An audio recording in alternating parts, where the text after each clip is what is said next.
சீரியல்களின் full எபிசோடுகளை Sun டிவியில் ஒளிபரப்பான உடனே எக்ஸ்க்ளூசிவாக சன் நெக்ஸ்டில் மட்டும் ஃப்ரீயா பாருங்கள். இப்ப போய் கல்யாணத்தை நிறுத்துறது சாதாரண விஷயம் கிடையாது. தயவு செஞ்சு சொன்னா புரிஞ்சுக்குமா, நீ நல்ல புள்ள இல்ல. இந்த பார், இப்ப சொல்ற, நீ இப்படி எல்லாம் பேசிட்டு மறுபடியும் சாகணும்னு முடிவு பண்ணா நீ மட்டும் சாக வேண்டாம். விஷத்தை வாங்கி எல்லாருமா குடிச்சிட்டு ஒட்டு மொத்தமா செத்து போயிடலாம். அதாண்டி ஒரே வழி.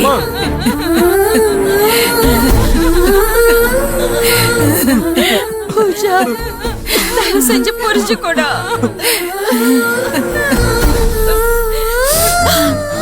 அழாதீங்கம்மா.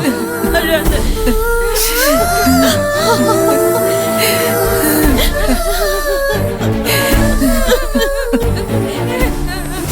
அப்பா ஓட உள்ள அப்பா அப்பா அப்பா அடிக்காதீங்க. அம்மா அம்மா மிதிச்ச கொல்லணும்டா. மிதிச்ச கொல்லணும். அடிக்காதீங்கப்பா. வேண்டாம்ப்பா. எழுதுறா. அடிக்க வேண்டாம் சொல்லுங்கப்பா. அப்பா அப்பா விடுங்கப்பா. அப்பா அப்பா அடிக்காதீங்கப்பா.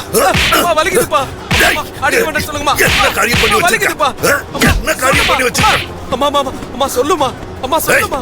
ஓட அந்த பக்கம். அப்பா அடிக்காதீங்கப்பா. அப்பா அப்பா வலிக்குதுப்பா. அப்பா வேண்டாம்ப்பா.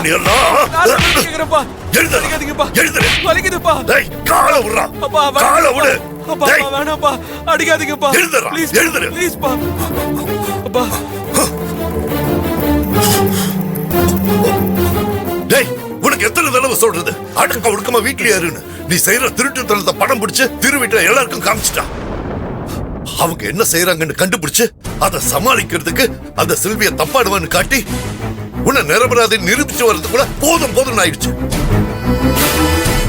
இத பாரு, மரியாதையா சொல்றேன், இப்ப தப்பிச்ச மாதிரியே எப்பவும் தப்பிக்க முடியாது. நல்லா கேட்டுக்கோடா, இந்த கல்யாணங்கிறது என் கௌரவ பிரச்சனை. ஏதாவது ஏடா கூடமாயி இந்த கல்யாணம் மட்டும் நிக்கிற மாதிரி வந்துச்சு, உன்னை புள்ளன்னு கூட பார்க்க மாட்டேன்.